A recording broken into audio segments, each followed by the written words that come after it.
জেলা প্রশাসন কক্সবাজারের পক্ষ থেকে আজকে এখানে মোবাইল কোর্ট পরিচালনা করা হয়, যার মূল উদ্দেশ্য ছিল রমজান মাসে দ্রব্যমূল্য সহনীয় পর্যায়ে রাখার জন্য বাজার মনিটরিং। এই বাজার মনিটরিংয়ের অংশ হিসেবে আমরা বেশ কয়েকটা বলতে প্রায় 5-6টা দোকান আমরা দেখেছি। তাদের কাঁচা পাকা রসিদ দুটা দেখেছি, তাদের মূল্য তালিকা দেখেছি, তাদের রসিদের সাথে মূল্য তালিকা এবং বিক্রয় মূল্য সব কিছু সামঞ্জস্যপূর্ণ কিনা দেখেছি। বেশিরভাগ ক্ষেত্রে আমরা ঠিকঠাক পেয়েছি। একটি ক্ষেত্রে আমরা বিএসটি এর অনুমোদনবিহীন কিছু পণ্য পাওয়াতে একটা দোকানে কিছু জরিমানাও করেছি এবং সতর্কতা করেছি।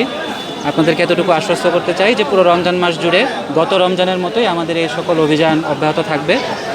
এ সময় আমাদেরকে সহায়তা করেছে র্যাব 15 অফিসাররা, তাদেরকেও ধন্যবাদ।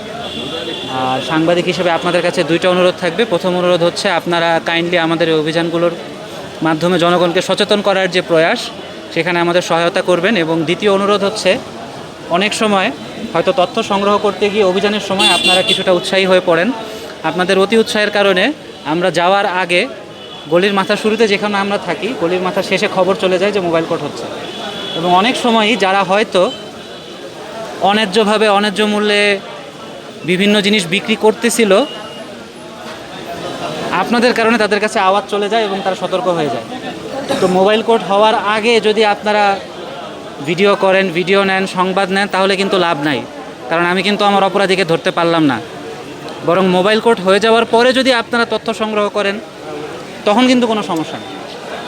তো এটা আপনাদের কাছে অনুরোধ থাকবে, আপনারা অবশ্যই তথ্য সংগ্রহ করবেন, কারণ আপনাদের তথ্য সংগ্রহের মাধ্যমেই তো জিনিসগুলো সচেতনতামূলক কার্যক্রমের অংশ হিসেবে সবার মাঝে ছড়িয়ে যাবে, তাই না?